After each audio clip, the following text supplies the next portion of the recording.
manifestações jurídicas, políticas, ideológicas e apaixonadas sobre se o impeachment da presidente afastada Dilma Rousseff foi um golpe. Os que são contra o afastamento continuam alegando que Dilma foi vítima de uma manobra política do Congresso. Segundo o pedido para cumprir as metas orçamentárias, a presidente fez as chamadas pedaladas fiscais, que seriam crimes de responsabilidade. O processo de afastamento da presidente, ela se deu a partir de indícios de uma lei que foi criada posteriormente às ações que ela cometeu em relação à movimentação financeira que o governo fez. Então, um significativo número de juristas vão considerar que houve ali aquilo que foi chamada de pedalada fiscal, ou crime de responsabilidade. É importante a gente notar e daí pontuar que todo o processo foi político, porque senão todos os governadores do Brasil, todos os prefeitos do Brasil teriam que sofrer impeachment. De fato, para mim foi um golpe. Ele foi um golpe pela forma que ele foi estruturado em cada fase, e aí a gente tem que avaliar, dentro disso, se a perda de representação no Congresso e se a crise no Congresso ela foi um dos elementos fundamentais para que a presidenta fosse afastada. Olha, existem duas interpretações disso, né? A interpretação formal, constitucional, que foi reafirmada pelo Supremo Tribunal, enfim, é de que não há um golpe no sentido que não há ruptura da legalidade, nem ruptura da legitimidade democrática, uma vez que são órgãos previstos na Constituição, não houve ruptura institucional, não houve golpe nesse sentido. O que os petistas e os que são contrários ao processo de impeachment alegam é que há, por trás desses procedimentos, uma articulação das elites, né, de setores insatisfeitos com o resultado e que teria levado ao afastamento da presidente Dilma sem uma base legal clara. É uma controvérsia jurídica difícil de se ter uma decisão muito cristalina, porque, do ponto de vista jurídico, não é claro que houve efetivamente um crime de responsabilidade. O fato é que quem decide se houve ou não crime de responsabilidade não é o judiciário, é o legislativo. Bem, eu particularmente não gosto dessa expressão golpe. Eu acho que golpe nos lembra algo que é parecido com uma ditadura, não é? Um golpe para tomar o Estado. Não faz sentido dizer que é golpe porque se está pensando em tirar do poder uma presidente legitimamente eleita.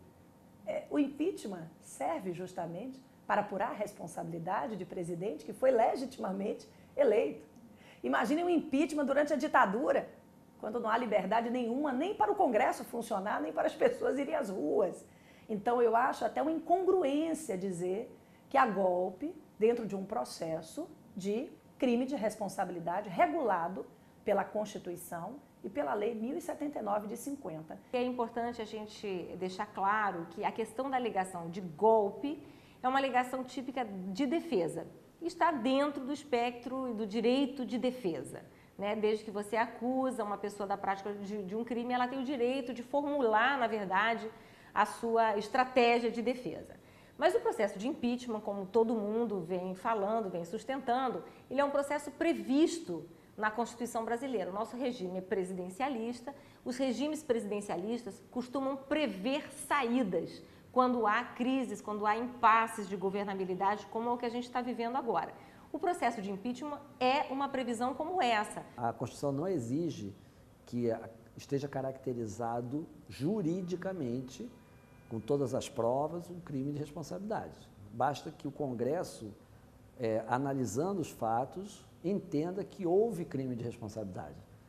Então, não é dizer que houve ou não houve golpe. São duas visões do mesmo processo, uma das quais do PT, enfim, da Dilma, que dizem que por trás de um procedimento formal, legal, constitucional, existe uma articulação com o objetivo de retirá-la do poder.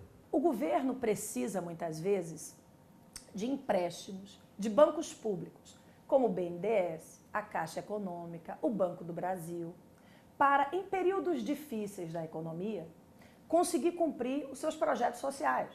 Minha Casa Minha Vida, Bolsa Família. Então, qual é a operação contábil correta, segundo a Lei de Responsabilidade Fiscal, a Lei Orçamentária? O governo federal pega empréstimo dos bancos públicos, registra aqueles empréstimos no passivo, né, da Fazenda, ou seja, somos devedores desse banco e, né, cumprimos com o aporte para os programas sociais. Como havia uma suspeita de que o Brasil terminaria com déficit, né, no ano de 2014, em vez do superávit, né, do déficit de receitas, ou seja, despesas superiores a receitas, e isso, né, no ano eleitoral se torna ainda pior do que no ano comum. O que aconteceu, especialmente em 2014?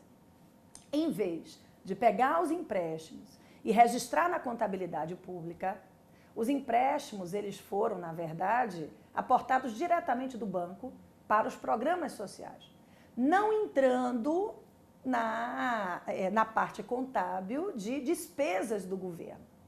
Então, nós tivemos uma falsa sensação de que o país terminou o ano de 2014 num superávit e, na verdade, nós terminamos num déficit. Isso é crime de responsabilidade? Na minha opinião, sim. E o artigo 85 da Constituição diz que desrespeitar a lei, artigo 85, inciso 7, desrespeitar o cumprimento da lei é crime de responsabilidade. O nome não é muito bom, porque a palavra crime nos remete sempre àqueles crimes de rua, o furto, o roubo, a corrupção, até o homicídio. A expressão crime de responsabilidade, a expressão da nossa lei, uma lei que vem da década de 50, refere-se, na verdade, a um tipo de violação muito específica. É uma violação do presidente da República no exercício do seu mandato. Então, a acusação não é de roubo, não é de corrupção, a acusação não é de um crime dessa natureza comum que a gente está acostumado. A violação imputada à presidente da República é uma violação de natureza política, né? É o que a gente chama, então, de crime de responsabilidade. Ela foi acusada de atentar contra a lei orçamentária, que é um dos dispositivos que ensejam o crime de responsabilidade segundo a lei de 1950, 1079 de 1950, que estabelece o processo de impeachment. E essa acusação advém basicamente de dois atos da presidente. O primeiro são as chamadas pedaladas fiscais, em que o governo sistematicamente atrasou repasses aos bancos públicos por longos períodos e em montantes muito superiores ao que se fazia até então, acarretando rombos de 52 bilhões de reais no final do ano de 2015, e fazendo aquilo que a lei de responsabilidade fiscal expressamente impede, que é operação de crédito com banco que é controlado pelo próprio governo. Então, o governo abriu para si um cheque especial, né, fazendo com que os bancos tirassem recursos próprios para pagamento dos benefícios sociais, sem a cobertura devida do governo. Isso é proibido, efetivamente, pela Lei de Responsabilidade Fiscal. E o segundo são os decretos de remanejamento ou de suplementação orçamentária feitos sem autorização expressa do Legislativo. Também é algo que a Constituição determina. O Legislativo é que autoriza o governo a gastar mais, e o governo gastou mais sem autorização do Legislativo. No próximo bloco, as perspectivas do novo governo do presidente interino Michel Temer. Voltamos já.